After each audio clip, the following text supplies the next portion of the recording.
So hey guys, ngayong araw ay may bago na naman tayong pag-uusapan. Na-check na ikakatuwa ng mga tech savvy friends natin dyan. Pero tayo magsimula, i-intro muna namin tong show namin. Ako nga pala si Jace. And ako naman si Pat, and you're watching VV's Talk Show. So, ang mga guest natin ay mga bigating pangalan pagdating sa mundo ng tech. Yes, and kaya naman medyo mapapalaban tayo sa English skills namin ni partner, tama ba? Tama, kaya pray for us Yeah. Yeah, so ang pag-uusapan natin ngayon ay tungkol sa security ng Snapchat. So sa mga may hilig gumamit ng Snapchat dyan, watch lang kayo dyan guys para alam nyo kung paano gawin yung mga security habang ginagamit nyo yung app. Yeah, so enough na sa ating kwentuhan, partner. Simulan na natin. Ang pinakauna nating guest, Miss Darlene. Isang expert, isang IT expert from US. Hi, Miss Darlene. How are you? Oh, hello everyone. I am Darlene. I am doing good. How are you? Hello, Miss Darlene. Okay naman. So, yes, ang ating first question for you, what data is collected by the company or by Snapchat for a user?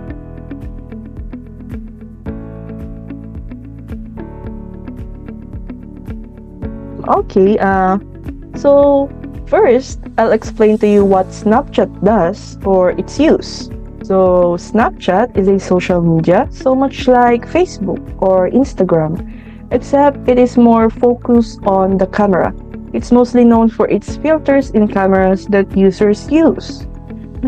This also includes messages, so you can comment, reach out to the people you wish to talk with. So that's Snapchat. Literally, like anyone, teenagers, older generations, millennials can join Snapchat. So, going back to your question, Snapchat collects data, a lot of data to be exactly, such as your account details.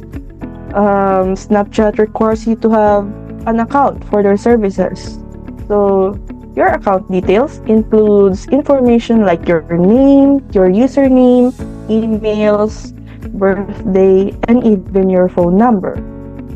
And that is only at your account details. They also collect your profile details like your Bitmoji or your profile picture when you set up your profile in Snapchat. Other than that, if you're gonna use their commerce products to buy something online through them, Snapchat will ask you for your payment and related information. You know, just the usual needed information when buying something online.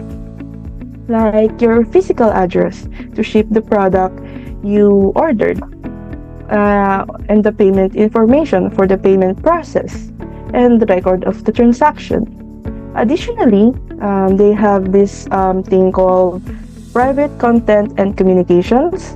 These are the information that the users provide when they save or send with their services, like the snaps and chats with friends, my story set to friends, private stories, voice and video calls, and other content that is saved in My Eyes only. Well, don't worry. These are all in private content and communications, so your privacy is protected.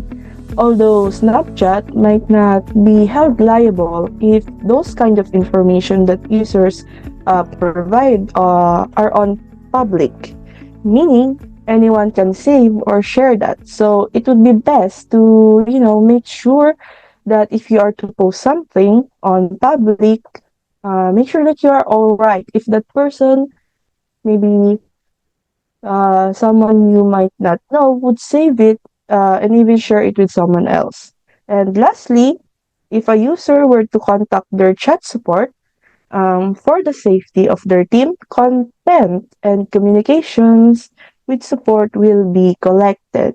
They will also collect any information that you provide or they need to resolve your problem. So, yeah, that is a lot of information.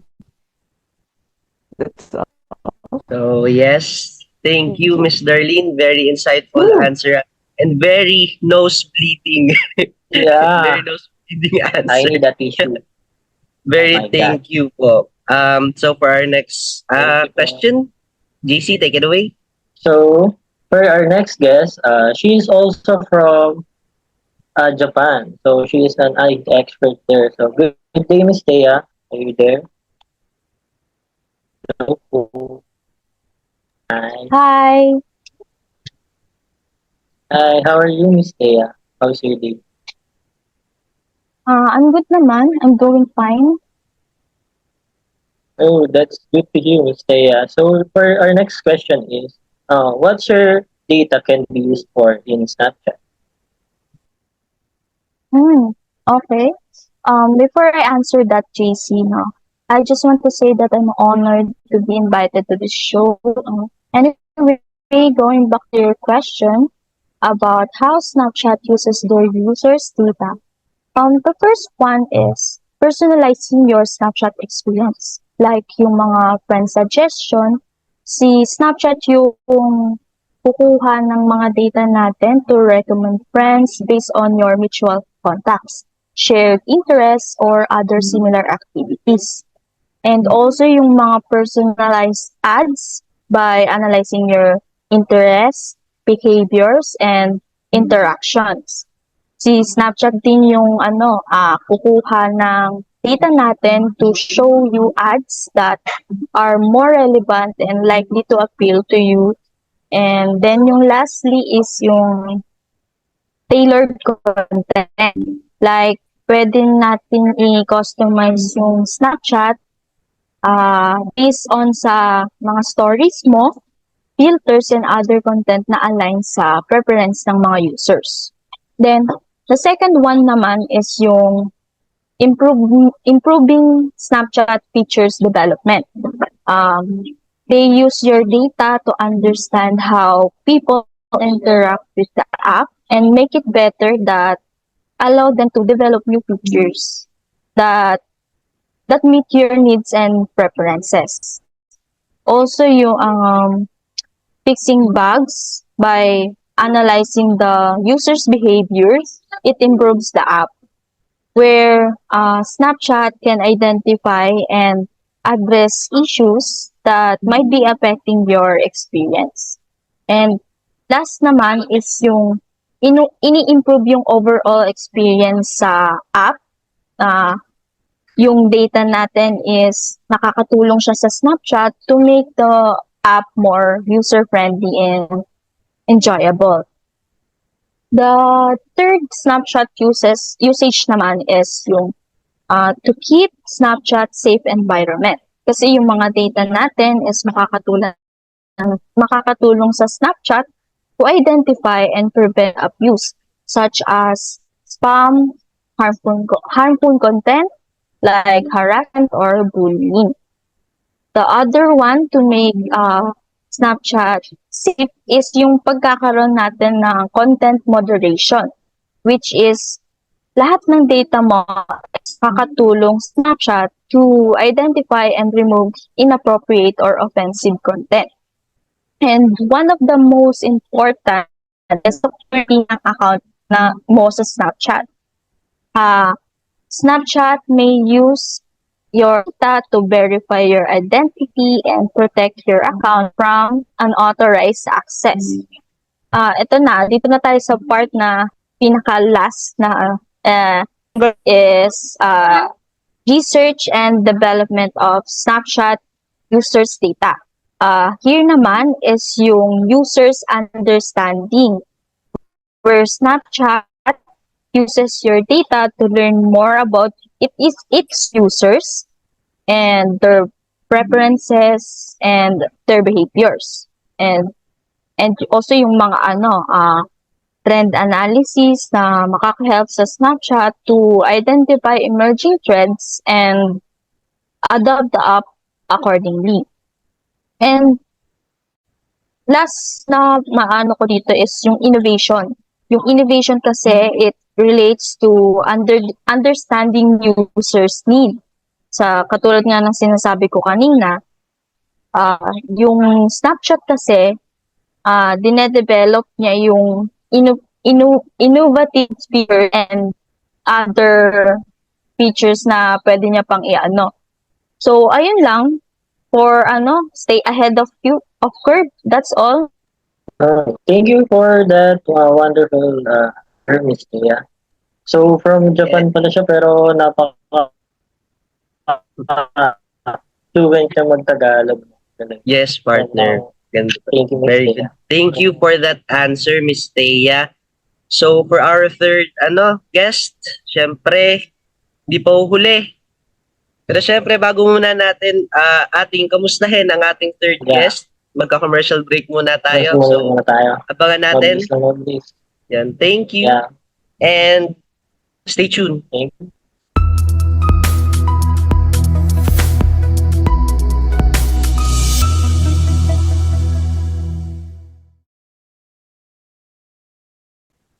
Hi guys, and welcome back to our talk show, BB's Talk Show.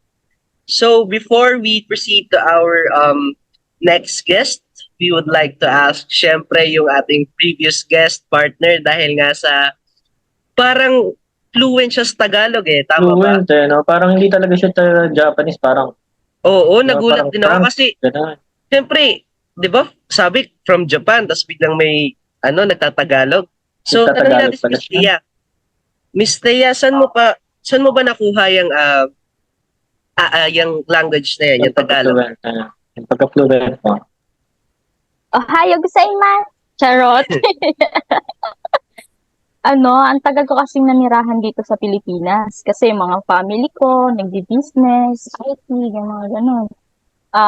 Siguro sabihin na natin mga more than 15 years na akong nanirahan dito. Kaya ganito na yung boses ko magsalita ng Filipino. Pero alam niyo naman po, no? Nakalimutan ko na yung nakalimutan ko na yung pagiging Japanese. Pero alam niyo naman po kung saan kayo pinanganak. No? Hindi niyo nakakalimutan. Hala, hindi ko na po maalala, Your Honor. Charot. Oo naman, Bawal. syempre. Bawal dito, bawal. Yes.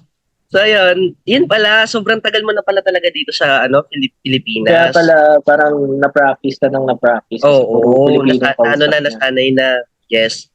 So yun, thank you, Miss Hindi pa rin Thea. mawawala yung pagiging bulol. Charot.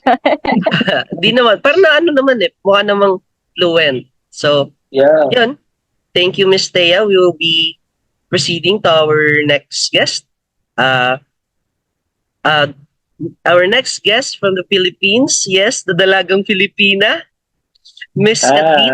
Hello, Miss Kathleen. A pleasant morning, everyone. Yes, hello po. Kamusta ka? Kamusta? I'm good. Yes. Medyo- Very well, very good.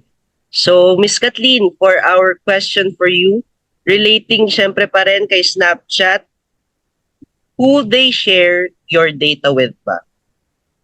Oh, okay. Like many other social media platforms, Snapchat has a policy privacy outlining how your data is shared, including the service providers, business partners, and yung last is yung legal authorities. So first is yung third-party service providers. So, they help with services like analytic advertising and customer support.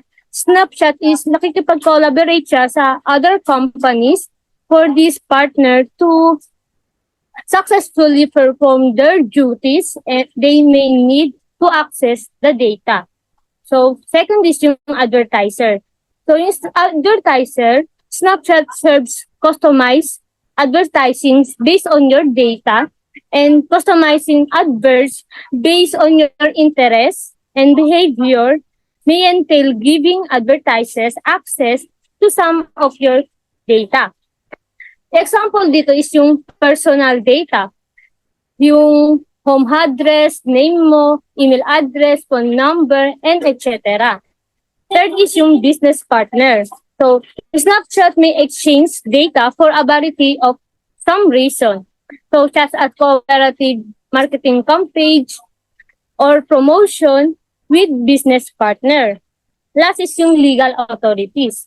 So, sa Snapchat can share its information if required by the law or in response to legal procedure in order to uphold its right and ensure its security. Yon. So, yun, thank you for your very wonderful answer, Miss Kat. So Yeah, now, nagkabaliktad ata sila ni Miss Thea, no? Kasi si Miss Kathleen is galing oo, sa si Miss atin, tapos Kat nag-English. very Naging English. great. Yeah. Dito ako nag-nosebleed. Oo, Dito parang, rin ako oh my, nag-nosebleed. Ayan. Thank you, Miss Kat. We will be proceeding to our next question. JC, so go. for our next question, this is for Miss Darlene again. Hi, Miss Darlene, are you still there? Hello, yes, I'm still here. So for our next question, so what those third parties can use your data for? So the third party or the people that Snapchat is sharing your information with are using your information for different kind of things. This includes some of the features of Snapchat that have third parties, which was mentioned by Miss Kathleen, or to facilitate payments or measure and optimize the performance of the advertisements. And don't worry, they do not share private communications with the third parties. They also use it to prevent fraud. You know, they share your information about your activity, such as device and usage information with industry partners working to prevent fraud, just for the user's safety. So, those are the examples of what those third parties can use your data that, Snapchat provides for them. So, that's all. Thank you. So thank you for that very insightful again answer, Miss Darlene. Yes, very wonderful answer na naman. Yeah. So for our next, tama ba, partner? So Next, for the last, I think this is the last question part. yes, for our last Oh, question. yeah. Naging ano Last na naman, question. naging curious na naman tayo syempre sa pagtatanong dito sa mga spokening dollars natin. So Yeah. our next question is, ibabato naman natin itong question na to kay Miss Kathleen, our Miss Dalagang Pilipina. So, Miss Yeah. Kathleen, based on your observation ba, what are the rooms for improvement na masasuggest mo sa privacy policies ng isang Snapchat? So, there is still room for improvement in Snapchat privacy. Based on my observation, Snapchat may improve its privacy policy with feature like story, multimedia filters, and disappearing message. The service mostly attracts younger users, even though it has some interesting features such as augmented reality filters and snap maps. I believe that the privacy policy may be clear about how data is collected and used. So especially when it comes to sharing with third party. Furthermore, I think user would gain better access to and more user-friendly controls over the privacy setting. Improving this element could increase trust and give user a safe experience by using the Snapchat.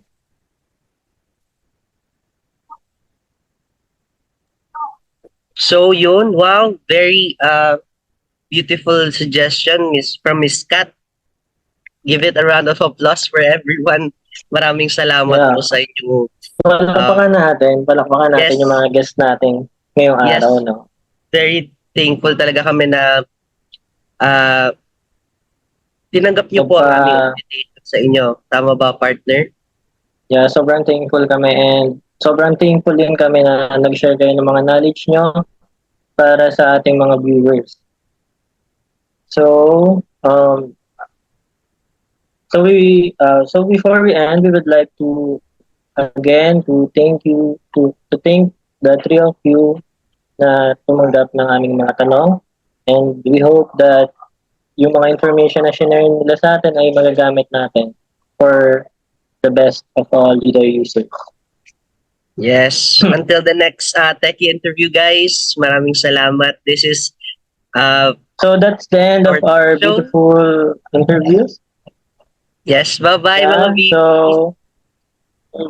bye-bye. Thank you. Bye-bye mga BBs.